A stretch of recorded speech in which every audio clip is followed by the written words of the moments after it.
This is the Jock Wadley Memorial Road Race, a national B-level event in Essex next to a massive reservoir. This does mean that it's a uniquely flat course with each 11.4 kilometre lap, including just 67 metres of elevation gain. But that does not mean it's easy. The course features narrow country lanes, crosswinds and brutal false flats that may as well be alpine mountains. The type of rider that goes well here is a rouleur type with a big engine, but most importantly, good tactical sense to save energy on the tricky roads and to jump when the time is right. Luke Rowe won this race in the past before his World Tour career, and he is a good representation of the type of rider to watch out for. As usual for this prestigious race, the start list was stacked. Last year's winner Jacob Vaughan would be up against it with the new Raptor Factory Racing outfit, taking star rider Rowan Baker and a heap of strong support riders. Das Richardson also travelled with a strong squad including Jordan Giles, Alex Peters and Frank Longstaff. Tyler Hannay would also play a part in this event before his move to the Philippines with his new Conti team. As is tradition for a Nat B race in the UK,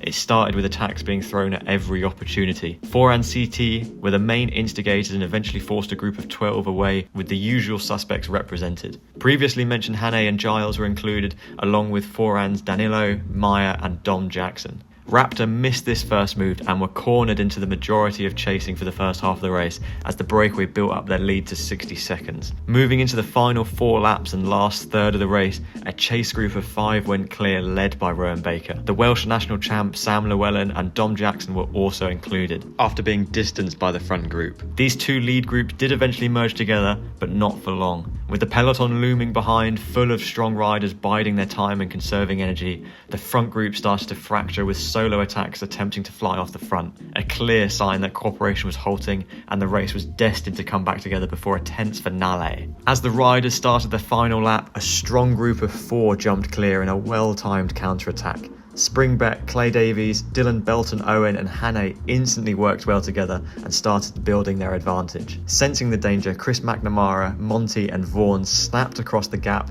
to form the race-winning move of 7. After a full race of chasing attacks, the cracks were starting to appear in Das Richardson's and Raptor as an effective chase failed to form. The 7 leaders would leave it to a sprint, with Vaughan timing his last acceleration perfectly to come around and take his second victory in a row at Jock Wadley. The London-based junior Dylan rolled in second place, with Hannay in third after spending almost the whole race in some sort of breakaway. A hectic bunch sprint followed behind in the main peloton, with Mayer and Rowan Baker showing their strength to get 8th and 9th. Race winner Jacob averaged over 47 kilometres an hour for the full 138 kilometre battle, a lightning fast edition of the road race. That was the Jock Wadley Race Analysis, brought to you by O'Neill's Sportswear.